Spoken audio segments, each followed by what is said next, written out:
सिंहासन बत्तीसी। संस्कृत सिंहासन द्वादशिका विक्रमचरित एक लोक कथा संग्रह है। प्रजा का भला करने वाले जननायक, प्रयोगवादी एवं दूरदर्शी महाराजा विक्रमादित्य भारतीय लोक कथाओं के एक बहुत ही चर्चित पात्र रहे हैं। प्राचीन काल से ही उनके गुणों पर प्रकाश डालने वाली कथाओं की बहुत ही समृद्ध परंपरा रही है। सिंहासन बत्तीसी भी 32 कथाओं का संग्रह है, जिसमें 32 पुतलियाँ विक्रमादित्य के विभिन्न गुणों का कथा के रूप में वर्णन करती हैं। सिंहासन बत्तीसी मूलतः संस्कृत की रचना है। सिंहासन द्वात्रिशती का हिंदी रूपांतरण है, जिसे द्वात्रिशत पुतलिका के नाम से भी जाना जाता है। संस्कृत में भी इसके मुख्यतः 2 संस्करण हैं। उत्तरी संस्करण सिंहासन द्वात्रिशती के नाम से है तथा दक्षिणी संस्करण विक्रमचरित के नाम से उपलब्ध है।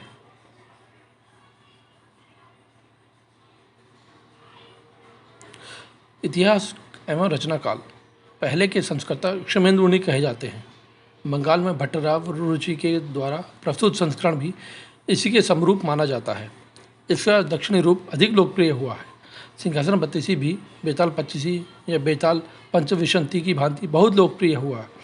लोक कथाओं में इसके अनुवाद होते रहे और पौराणिक कथाओं की तरह भारतीय समाज में मौखिक परंपरा के रूप में रच बस गए। इन कथाओं की रचना बेताल पंचविंशति या बेताल पच्चीसी के बाद हुई, पर निश्चित रूप से इनकी रचना काल के बारे में कुछ नहीं कहा जा सकता है। यह राजा चंद्रगुप्त विक्रमादित्य के बारे में है, जो कि गुप्त वंश का शासक था। कथाओं की भूमिका। इन कथाओं की भूमिका भी कथा ही है, जो राजा भोज की कथा कहती है। 32 कथाएं 32 पुतलियों के मुख से कही गई हैं, जो एक सिंहासन में लगी हुई हैं। यह सिंहासन राजा भोज को विचित्र परिस्थिति में प्राप्त होता है। एक दिन राजा भोज को मालूम होता है कि एक साधारण सा चरवाहा अपनी न्यायप्रियता के लिए विख्यात है, जबकि वह बिल्कुल अनपढ़ है तथा पुश्तैनी रूप से उनके ही राज्य की कुम्हारों की गायें, भैंसें तथा बकरियां चराता है। जब वह राजा भोज ने तहकीकात कराई तो पता चला कि वह चरवाहा सारे फैसले एक टीले पर चढ़कर करता है। राजा भोज की जिज्ञासा बढ़ी और उन्होंने खुद भेष बदलकर उस चरवाहे को एक जटिल मामले में फैसला करते हुए देखा।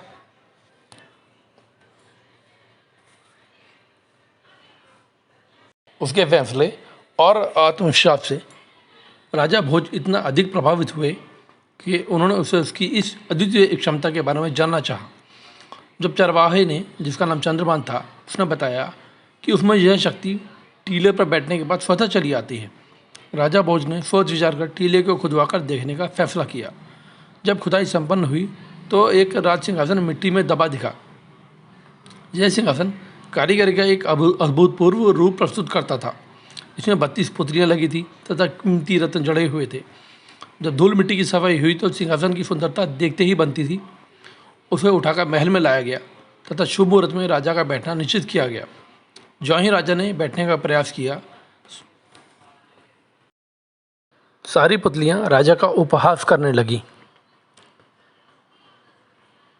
इस तरह खिलखिलाकर हंसने का कारण पूछने पर सारी पुतलियाँ एक एक कर विक्रमादित्य की कहानी सुनाने लगी तथा बोली कि यह सिंहासन जो कि राजा विक्रमादित्य जी का है, उस पर बैठने वाला उन्हीं की तरह योग्य, पराक्रमी, दानवीर तथा विवेकशील होना चाहिए। ये कथाएं इतनी लोकप्रिय हैं कि कई संकलनकर्ताओं ने इन्हें अपनी अपनी तरह से प्रस्तुत किया है। सभी संकलनों में पुतलियों के नाम दिए गए हैं तथा हर संकलन में कथाओं के क्रम में तथा नामों में और उनके क्रम में भिन्नता पाई जाती है।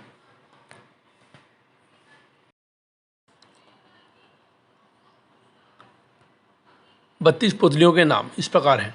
एक संकलन में, जो कि प्रमाणिक नहीं है, नामों का क्रम इस प्रकार है: रत्नमंजरी, चित्रलेखा, चंद्रकला, कामकंदला, लीलावती, रविभामा, कौमुदी, पुष्पवती, मधुमालती, प्रभावती, त्रिलोचना, पद्मावती, कीर्तिमती, सुनैना, सुंदरवती, सत्यवती, विद्यावती, तारावती, रूपरेखा, ज्ञानवती, चंद्रज्योति, अनुरोधवती, धर्मवती, करुणावती, त्रिनेत्री, मृगनयनी, मलयावती, वैदेही, मानवती, जयलक्ष्मी, कौशल्या, रानी रूपवती।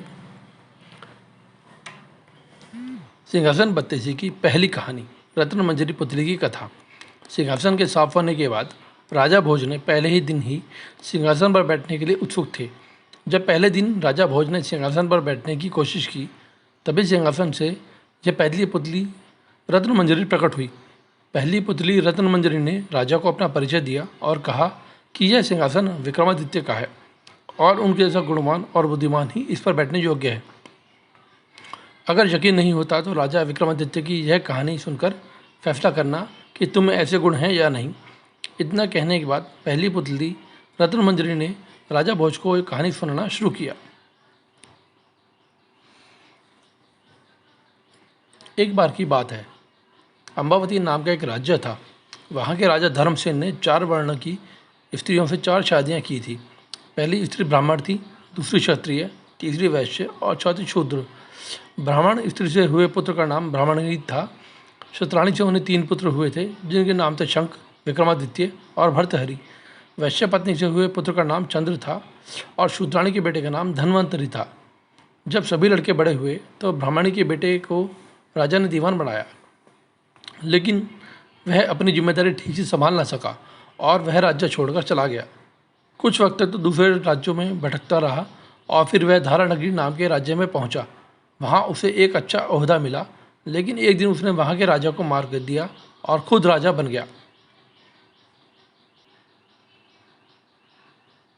कुछ वक्त बाद उसने उज्जैन आने का फैसला किया, लेकिन उज्जैन पहुंचते ही उसकी मौत हो गई। उसके बाद क्षत्राणी के बेटे शंख को लगा कि उसके पिता विक्रम को राजा बनाकर सकते हैं। ऐसे में उसने अपने सोते हुए पिता पर हमला कर उसे भी मार डाला और खुद को राजा घोषित कर दिया। सभी भाइयों को शंख के षड्यंत्र का पता चल गया और सब इधर उधर निकल पड़े। शंख ने ज्योतिषियों का सहारा लिया और उन्हें अपने भाइयों के बारे में ज्योतिष विद्या के सहारे से पता लगाने को कहा। ज्योतिषियों ने बताया कि विक्रम को छोड़कर उनके सभी भाई जंगली जानवरों का शिकार बन गए थे। विक्रम अब बहुत ज्ञानी हो चुका है और आगे चलकर बहुत बड़ा सम्राट बनेगा। यह सुनकर शंख को बहुत चिंता होने लगी और उसने विक्रम को मारने की योजना बनाई। शंख के मंत्रियों ने विक्रम को ढूंढ निकाला और शंख को इसकी जानकारी दी। शंख ने एक तांत्रिक के साथ विक्रम को मारने की योजना बनाई। उसने तांत्रिक से कहा कि वो विक्रम को काली की आराधना की बात बताए और उसे सिर झुकाकर काली की पूजा करने को कहे। जैसे ही विक्रम गर्दन झुकाएगा तो वो उसकी गर्दन काट देगा। तांत्रिक विक्रम के पास गया और उसने शंख के कहे अनुसार विक्रम को काली की आराधना के लिए सिर झुकाने को कहा। शंख भी वहीं छिपा हुआ बैठा था। विक्रम ने खतरा महसूस कर लिया था। उसने तांत्रिक को सिर झुकाने की विधि बताने को कहा और तांत्रिक जैसे ही झुका, शंख ने उसे विक्रम समझकर उसकी गर्दन काट दी।